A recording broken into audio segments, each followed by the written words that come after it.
Nesse trabalho, nós objetivamos investigar a presença do racismo durante a trajetória acadêmica dos cotistas negros e egressos de escola pública da Universidade Estadual de Montes Claros no curso de música. O racismo é um fator presente na trajetória acadêmica dos cotistas negros egressos de escola pública da Unimontes? Sobre a metodologia, essa pesquisa tem uma abordagem quanti-qualitativa. Nós utilizamos a pesquisa bibliográfica, buscamos em livros, revistas científicas, anais de eventos, monografias, teses e dissertações na área de música, que tratam tanto da política de cotas quanto dos conceitos relacionados aos tipos de racismo em que vamos encontrar nesse trabalho. Também realizamos uma pesquisa documental, por exemplo, nas portarias e decretos e editais da própria universidade, a Unimontes. Além disso, como instrumento de coleta de dados, também foi aplicado um questionário. Ele foi realizado de forma online pelo Google Forms e foi repassado por meio de link em e-mails e outros aplicativos de telefone, a fim também de identificar quantos e quem deles ingressaram pelo sistema de reserva de vagas como negro cotista. Após essa identificação, nós realizamos também as entrevistas semi-estruturadas por meio da plataforma Google Meet no mês de agosto de 2020.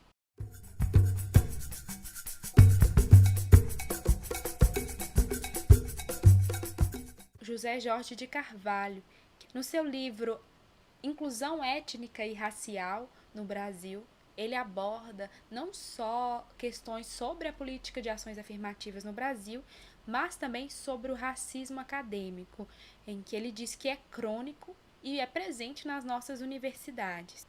Lune, também da subárea da etnomusicologia, juntamente com Tugni, refletem sobre as ações afirmativas e o enfrentamento de privilégios, gerando questões acerca de repertórios e pedagogias musicais. Já Batista, ele disserta sobre as tensões que podem ser geradas a partir da política de ações afirmativas na universidade. E ele também versa acerca das perspectivas decoloniais necessárias para a educação musical. Cristiane de Almeida, da subárea de educação musical, conta que o racismo é uma forma de preconceito presente na sociedade brasileira e se faz parte integrante do cotidiano escolar. Ela afirma: é nesse contexto que os professores de música atuam ou irão atuar. O professor e pesquisador da área de música, o Luan Sodré de Souza, lançou uma série sobre racismo e música.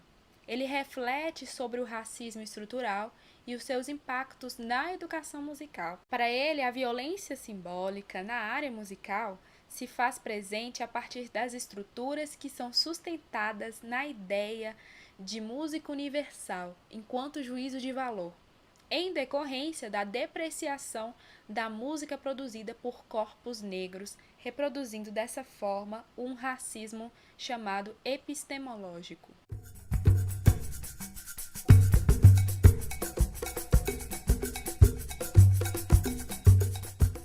Ao todo, 60 alunos responderam os questionários.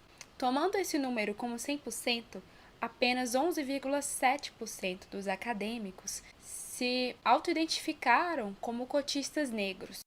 Porém, nos documentos da Unimontes, a partir do ano de 2004, 20% das vagas são reservadas para cotistas afrodescendentes carentes. Somente em 2019, esse número vai aumentar 1%, ou seja, 21% das vagas são destinadas aos estudantes que agora são chamados de negros de baixa renda egressos de escola pública, pela sigla NEP.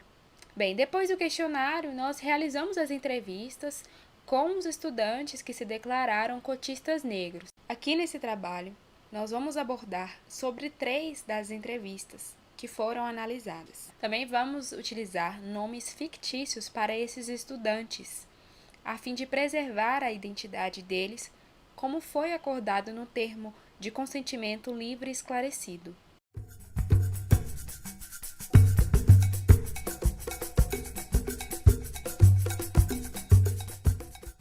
Hugo disse que sim, em uma atividade acadêmica, onde era necessário formar grupos para essa atividade disciplinar na sala de aula. Porém, ele foi o único colega que não foi escolhido por algum grupo. Ele precisou fazer esse trabalho sozinho. Essa situação também pode ser lida como um racismo acadêmico, tão abordado por José Jorge de Carvalho. Já o entrevistado Omar, ele percebe esse distanciamento de professores em um programa de extensão no qual ele participa. E o entrevistado Iago percebe que essa exclusão é uma forma de racismo em que ele já vivencia desde a sua infância.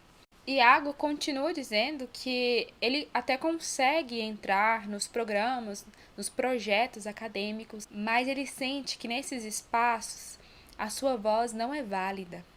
Essa experiência pode ser relacionada com os pensamentos de Quilomba e também de Santos, que diz que quando o corpo negro reivindica a sua condição de igualdade, ele acaba sendo visto como um intruso.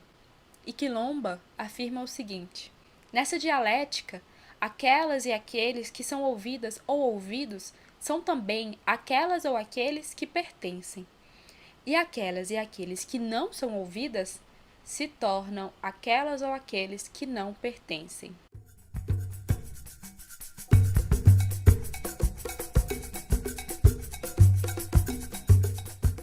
Todos eles afirmaram que Hugo contou uma experiência que vivenciou na turma, na sala de aula, com um professor.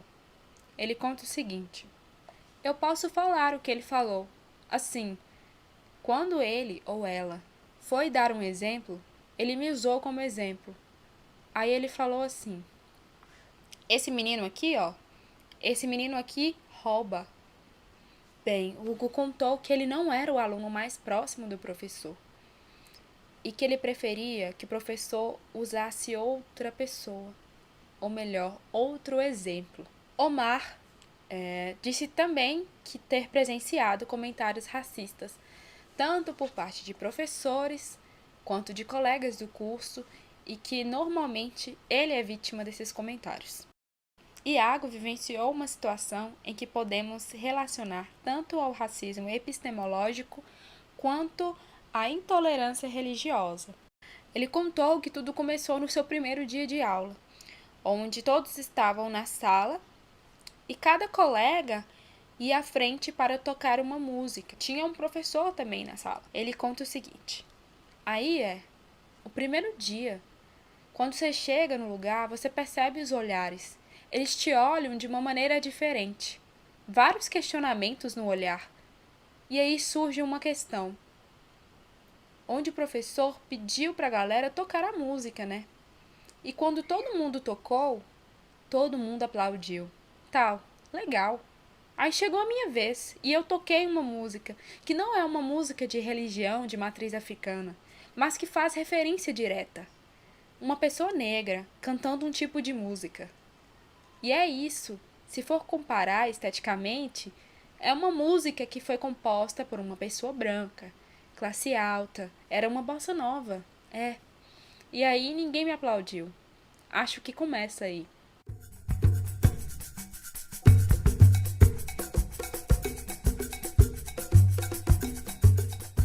Iago contou situações nas quais os colegas de curso fizeram piadas sobre religiões de matriz africana. Ele teve a oportunidade de corrigir esses colegas e chamar a atenção deles. Hugo também afirmou que sempre escuta piadas racistas, mas que normaliza essas situações, buscando não se importar. Omar também disse que encara essas situações ignorando, mas que costuma ouvir bastante piadas racistas. Aqui ressaltamos o perigo do racismo recreativo, já que, conforme Moreira, os estereótipos raciais negativos presentes em piadas e brincadeiras racistas são os mesmos que motivam práticas raciais em outros contextos. Sobre a naturalização do racismo, Silvio de Almeida ainda aponta que é dessa forma que o racismo se reproduz.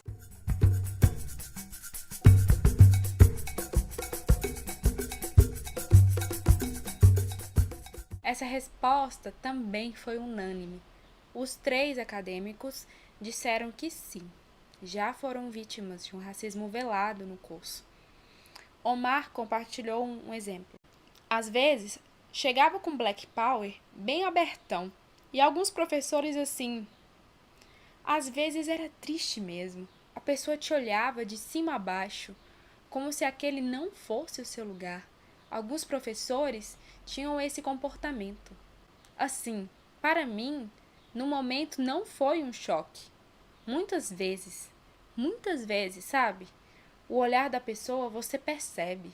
Algumas piadinhas pelas costas, alguns comentários pelas costas. Às vezes machuca um pouquinho.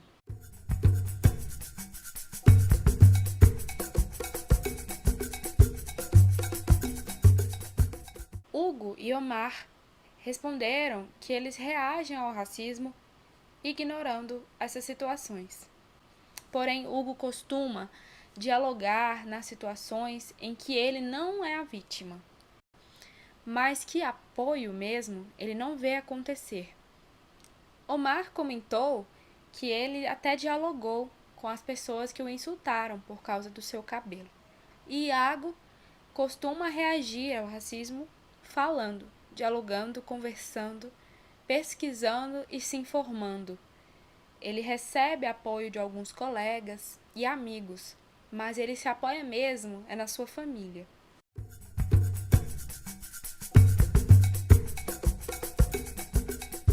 Claro que o racismo é sim um marco relevante na trajetória acadêmica dos cotistas negros do curso de música da Unimontes.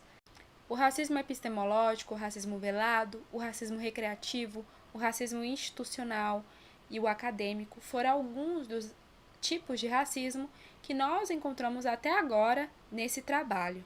Mas todos esses tipos de racismo perpassam pelo racismo estrutural. Ou seja, consciente ou inconscientemente, nesse curso de graduação em música, os indivíduos propagam o racismo, seja por um olhar de estranhamento, pelo distanciamento, pela exclusão, por piadas, por falas e por outras atitudes com intenções maldosas ou não.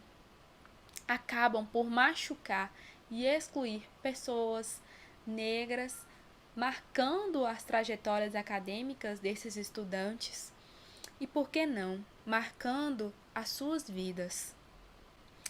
O racismo não pode mais parecer invisível ou até mesmo negado na nossa área. E por mais estrutural que seja, nós precisamos combater esse racismo. E o primeiro passo é aceitar que as pessoas do campo acadêmico, tanto os professores quanto os estudantes, eles possuem atitudes racistas, mesmo que de forma velada.